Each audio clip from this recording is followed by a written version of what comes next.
Yeah. All right, so coming up next, I'm really excited, is we have the fabulous Kelly Myers, who's going to come up here and talk to us about all the work he's done with Iron Sky and his new project. So Kelly, why don't you just come on in and we will remove ourselves from the stage. So just check 1, 2. All right, I promised myself 2 things today. One, I'm not going to fall off this stage because I almost did it yesterday. And the other one is that I'm not going to babble on too much with regards to a couple of different subjects. But first of all, as some of you may know, I'm Kelly. I'm part of liberty3d.com, and we also do visual effects training. And today we've got some great stuff that we're going to see here that's going to be covered in future tutorials, obviously. But I want to touch on the fact that we've teamed up with Mushkin, and there are going to be giveaways throughout the rest of the show where you'll get these little sticks. You'll have a chance to get one of these, and they come with $500 of training from Liberty 3D. And you also have a 30% off sale right now at liberty3d.com for all of our training and our in-house products. So that includes AE Link, that includes UberCam, quad panels, plus all of our training. So you can get a hold of that right now. If you're at home and you're looking to do something with Lightwave right at the moment, go and grab some training at a great discount and check it out.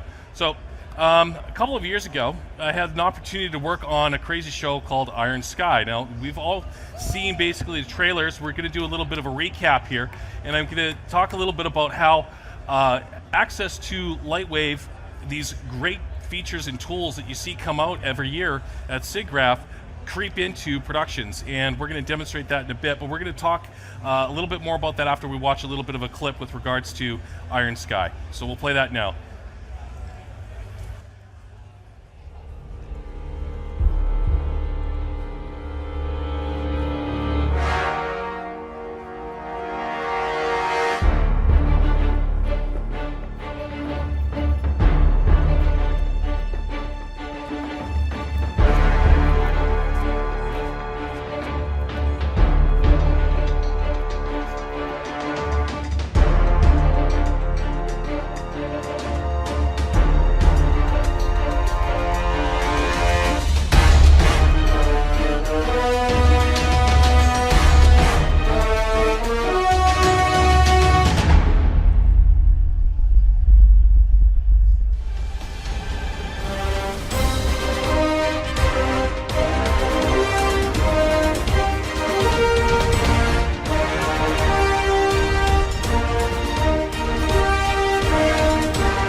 Okay, so as you can see, there are a lot of really iconic shots in that piece of material that you just watched there, and a lot of the great shots in the film are all Lightwave shots.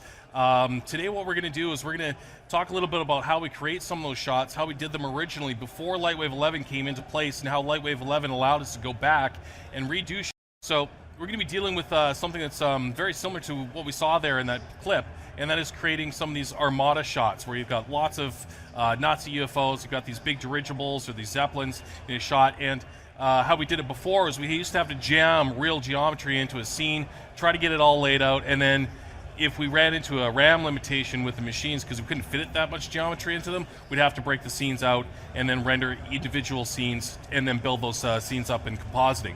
Today, though, of course, we've got the ability to take advantage of Lightwave's instancing.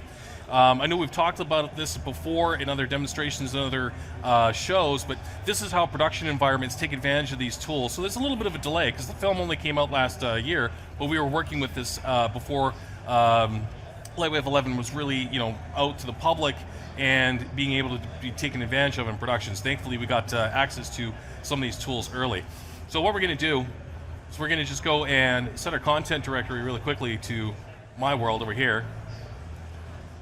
And we're going to load up an assembly file. An assembly file is basically a scene file that pulls all the objects that I need in, any of the setups for the lighting, interactive lighting, engines, whatever it might be.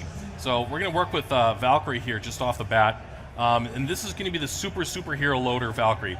When we build these shots out on these shows, we build hero assemblies, hero models. They're everything that we're going to throw into it. And then if we needed to, we could make proxy versions or low-res versions for use in shots, such as those Armada shots.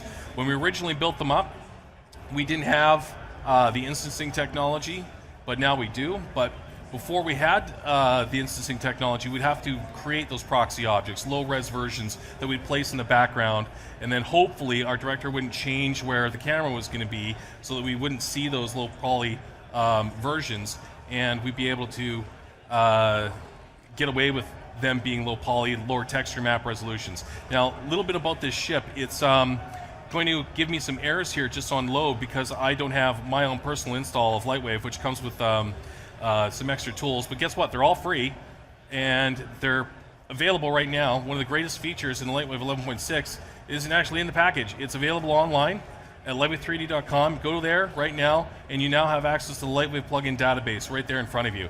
And you can search for any of the tools that I've been working with today. We're also going to be featuring a small little tool that we had made for us in production, and it's going to give you some added functionality. So if you're looking for those tools, you can check those out. For those of you who are familiar with Ken Ning, who did the Lightwave plugin database before, that's now part of the lightwave3d.com site. So go there and start looking for these tools. Okay, so when I load this Valkyrie up, we're loading 10K resolution textures, multiple 10K resolution textures, and a whole schwack of geometry. This ship was kind of overkill, to say the least. But once it comes in, it's going to come in. I've had this set up as a bounding box scene. The reason for this is I don't really want to use this single setup to build out my scene. I want to use instances of this object. So I have it completely set up, it's ready to go, it has everything on it that I need, and I want to just basically make an Armada out of this single ship. So the quickest and easiest way to do that is we're going to go and create a new null, which is Control-N on the keyboard, and we're going to call this a Valk instance. Because we're just going to keep our name short, and that's going to make our life simpler. All right, now this instance, I can move anywhere in the scene, and I need to put the actual Valkyrie on it, and we're going to do that by pulling up the properties panel for the object, the null itself. We're going to add an instancer, and we're going to open up the instancing window, and we've got two ways to add that object that we want to instance onto this null. We can go into the selection set for the drop-down selector here in the layout side of the GUI, or we can use the instance generator window itself and go and add object. I want the root null of this object so that we can clone everything from the hierarchy down, or we can go and add from selected. So we can add from selected from layout, and that's going to add that Valkyrie superhero null, which has everything attached to it that I need to clone. Okay, so what we're going to do is we're going to work with the hierarchy. We're going to leave it to world coordinates, and we're going to set this to front face wireframe. And now you see I've got myself a wonderful Valkyrie over here that's completely virtual in terms of how it works inside of the computer, but for us, for all intents and purposes, it will render exactly as the original. We can manipulate it the exact same way. It's not going to be any kind of issue for us. So now we've got the wonderful task of building out this Armada, and I could do a clone of this object if I want, and do it this way, and reposition each one of these. Oops. Let's actually get rid of that and clone the right object because I didn't have the right one selected.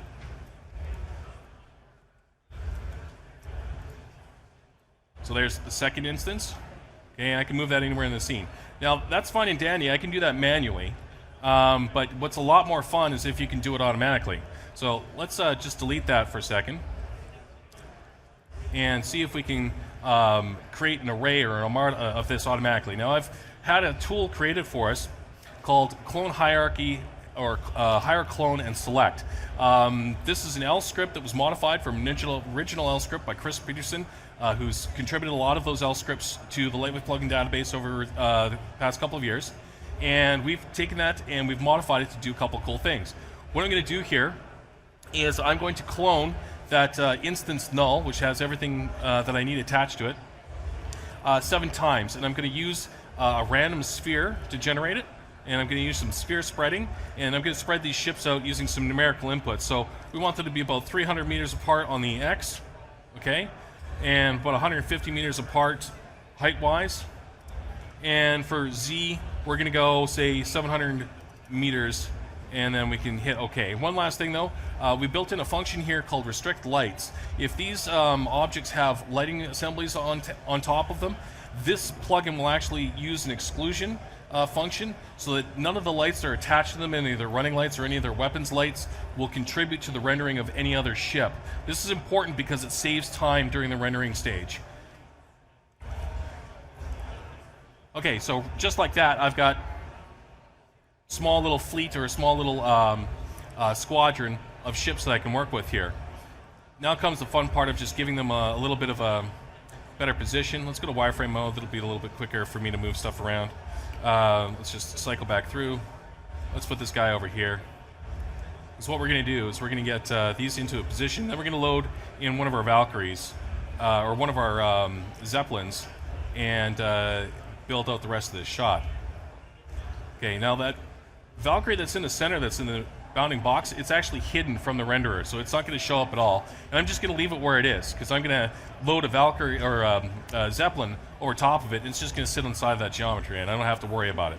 But because this is the super high-end, high-quality assembly loader, I've got basically 10K texture resolution objects, very, very high-resolution geometry objects, but in my scene I only have really 300,000 polys in total. But my texture memory, if we looked at some of these images, they're quite large. Let's go to some of these larger ones, 4K. Some of the other stuff is 6K.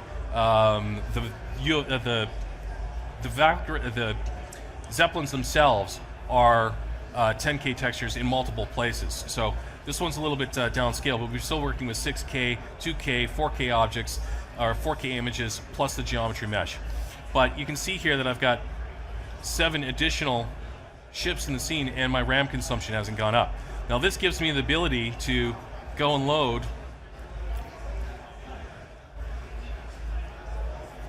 in the next phase.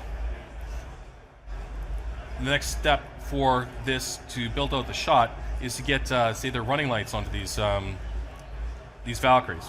Now this is the fun part, because I'm going to reuse that tool, and it's going to do a lot of work for me. Okay, so in the scene editor here, we've got a lighting null, and this is a null that has all of my lights attached to it, and I can move it around and reparent it to different objects. This script is very smart, and I can parent the lighting array or lighting assembly to one of the Valkyrie instances, and I know that I have 7 more of these to clone it across. So by reusing this script, just by turning off a couple of functions here, so we're not going to be spreading it around, I'm just going to kind of reset some of these items. What it'll do is it'll run through and it'll identify the fact that this Valk instance name is the same as any of these other nulls that have similar namings. So when I run this script, it's going to go through and take that lighting assembly and attach it to all similar named objects. And with just a few clicks of a mouse, I can go through my list and see that all 8 of those Valkyries now have their running light assemblies. Let's do this again with the engines. Let's do another load items from scene operation. Okay, this one has several controllers on it. I go nuts trying to like clone this, load items from scene, animate, set this all up. With this setup, what I can do is I can go in and do the animation on just one of them. They're all made so that there's flicker on all the engines. If I want to go in and individually control certain ships, engines turning on or off or whatever it might be, I have the option to do that. But for right now, I just want to set this scene up and set it up as quickly as I can. So I'm just going to again drag it and drop this first engine loader under the first Valkyrie. You'll notice it'll snap automatically.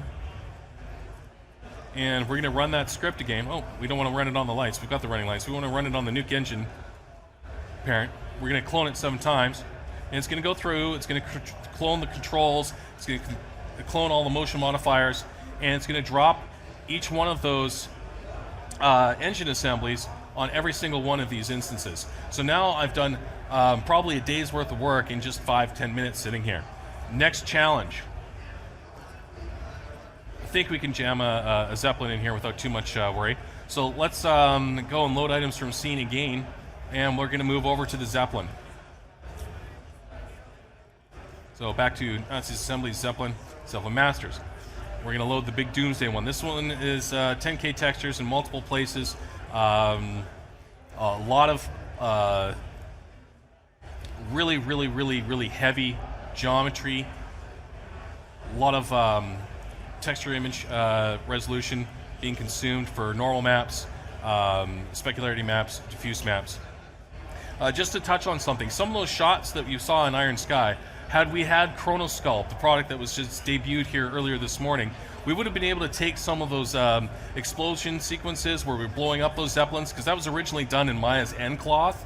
It took the guy months to do it, and we found that when we went to do those shots, it's like, well, geez, we've only got one of these explosions. We'd really like to do some variants on this. So if we had Chronosculpt, and now that we have access to this tool, you can get it today. If you go and purchase it right here at the booth, or if you go and register and purchase it online, if we had Chronosculpt in production, what we'd be able to do is immediately go in and make modifications to that single explosion. We could make dozens of variants out of it and blow those Zeppelins up using a different explosion each time, but they all came from the same MDD cache or geocache, and it would have been simple to do based off of what we've seen here today. So I'm actually tempted to go home and try that with Chronosculpt. Okay, so here's our Zeppelin mover master null. Everything's attached to this thing, and at this point in time, we've kind of got like a little Armada fleet. We've got some instanced Valkyries that need to kind of move out of the ship. It's no problem. Let's grab a couple more of these and just move them out of the way. Okay. Move this guy over here. Okay, so that gives me kind of, one kind of flight group. And from here, what we can do is we're going to go and create a new null.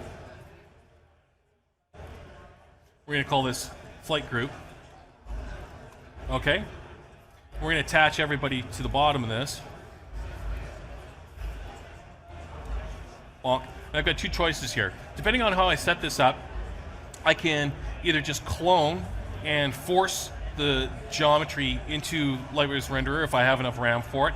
Again, some of these scenes when I originally built them out, that first shot that you saw on the show where we've got the Zeppelins flying by with the big rocks going in, that shot took up originally 22 gigabytes of RAM in memory. We only had render nodes with 16 gigabytes of memory. So we had a problem. We had to reduce the scenes, or we had to rebuild stuff using instancing. Thankfully, we got access to Lightwave 11 during the show, and we went back and we rebuilt the scenes so that we could use instancing, and we had no problems. We got everything in there. Those rocks that came in from ZBrush, huge amount of geometry, texture resolution, got it all into, I believe, about 12.6 gigabytes of RAM. Render Farm took it. Great thing about Lightwave's renderer and the software itself is if you have the RAM for it, you can jam anything you want into it. It will not blow up. I've got a 32 gigabyte RAM machine at home. It swallows whatever I throw at it. It just keeps going, chewing things up. So it's got no problems with dealing with that kind of scene size.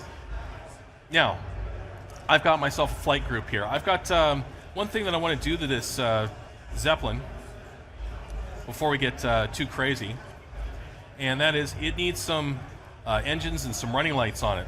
The running lights on this Zeppelin are quite intense. So I'm not going to load those just because it's going to take me a while to get those in. But what I will do is I will go and grab the engines for this thing. And you can see how we start to build these production shots. So let's go and grab the engine loader. Okay. So there's a main null, and then there's a bunch of lights. Boom. Now all we have to do, because all this is set up from zero origin, they're already in place, but I got to make sure that they're bolted to the ship when I move this thing around. So let's just take that master engine's main mover and just put it in the hierarchy like that. So it's going to be in here for us to work with. Okay, and as I said, I have two options at this point. I can just go ahead and hit our wonderful tool. Let's do that. We're going to clone this just one time more, and we're going to use the restrict lights. I'm not going to do any offsets here because I'm going to position this stuff manually, but this script will now go through and clone my entire Armada, and when it's done, I'll have access to a completely replicated setup we have below. Did I just clone the Zeppelin? Yes, I cloned the Zeppelin instead of, so I cloned the engines there instead. So let's delete that.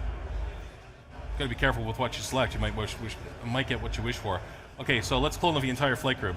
So again, just hit that tool, and it's going to do the work for me.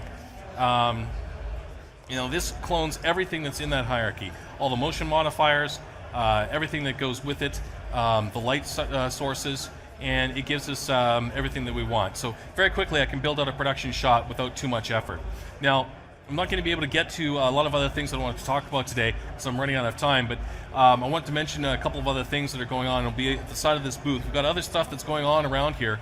One of the things I wanted to bring up is that my current project, after going and working for the last 18 months solid after Iron Sky on 2 stereoscopic films and television episodes that are stereoscopic, it's become very important for me to have really, really excellent stereoscopic viewing and previewing technology in my applications. So with 11.6, they've now integrated 3D Envision or 3D Vision Pro from NVIDIA as part of the VPR viewing technology. And we can demonstrate this for you here on the side. And my show, Stasis, which is coming up, it's a futuristic sci-fi thriller. I'm doing it completely in CG, and I'm doing it completely in stereoscopic, right from the get-go. So everything is being done with that in mind. And what you're going to see here coming after me on this stage here is a demonstration of some really cool technology. But first off, Chronosculpt, Lightwave 11.6, and this next technology that's going to be demonstrated just totally blew my mind for what my pipeline is going to be for Stasis. Because now it makes so many more things possible that I thought I was going to have to, make my life miserable trying to get things to work, working in different packages, working with different pipelines, working with different motion capture gear. It's going to be, just crazy. The impact positively for me as an artist to work on this stuff. Okay, so this script is almost done. We've been going through hundreds and hundreds and hundreds of lights, hundreds and hundreds of objects, and then when it's ready to go, I've got the ability to just move that whole hierarchy over and build the rest of a shot. It's almost done here. It's going as quickly as it can. It is just an L script, so it's not like it's a compiled plugin or Python. Scripts have a tendency to run slower. Okay, my clone is complete. Okay, so now I've got Flight Group 1 and Flight Group 2. So I can just simply take Flight Group 1 or Flight Group 2 and drag it off to the side. So it's cloned everything that I want, and I've efficiently used instances where I need them. And the reason why I'm going to work with geometry for these different Zeppelins is because each one of them had a different nameplate. We actually saw the names in the show. We had the Tannhauser, the Henrik, a couple of different names that were in there. We spent a lot of time on that, and it was just on the screen for like 2 seconds. So you never know when you're going to get bogged down. You have to make sure that the rest of your show works quite nicely to keep up with your production schedule. But it was tools like the instancing and the L scripts that we could have very quickly modified, accessible from the Lightwave plugin database, which is now part of the lightwave3d.com site, that made our production workflow a lot easier. Now, I would like very much to talk a little bit more about Stasis, but we're going to be running out of time here. So I would just touch on a couple of things with regards to Liberty 3D. Liberty 3D is a training site. We're celebrating our 3rd year anniversary this month. We have great training and tools from some of the people that actually work with us in production and work with the Lightwave group in building the software. We have over 250 products for training on our site, plus plugins from AE Link, Quad Panels, UberCam. We also have a special going on right now, 30% off you go to the website and use the coupon code BIGJULY or Siggraph 2013. You can get 30% off your purchases. But if you're lucky enough today, and if you've been paying attention to my presentation, you should be able to qualify to win one of these wonderful prizes. Rob over here is holding up one of these fantastic Mushkin memory keys that's preloaded with $500 worth of software, and it also has the Lightwave 11.5.1 trial on it. And we're also going to give away a copy of Iron Sky. See, I don't even have a copy of Iron Sky. Okay, you guys are lucky. How the heck?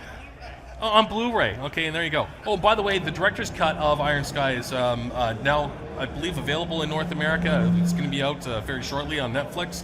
If you have the opportunity to see that, the Lightwave team went back in and completed another 200 or something additional visual effects shots. So pretty crazy stuff. They went in and just tackled it, got to all the stuff that we couldn't get to before the release of the film, and just made it all that much more better. And we were also short for time on that film, so we had to cut a lot of stuff that we wanted to do because we had to have it in absolutely a 90-minute format.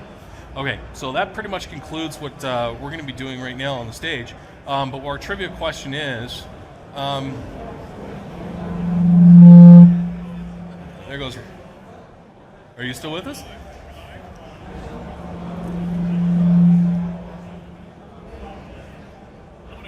Okay. Here, you can talk. We're going to do a giveaway. Yes. The show must go on. Yes.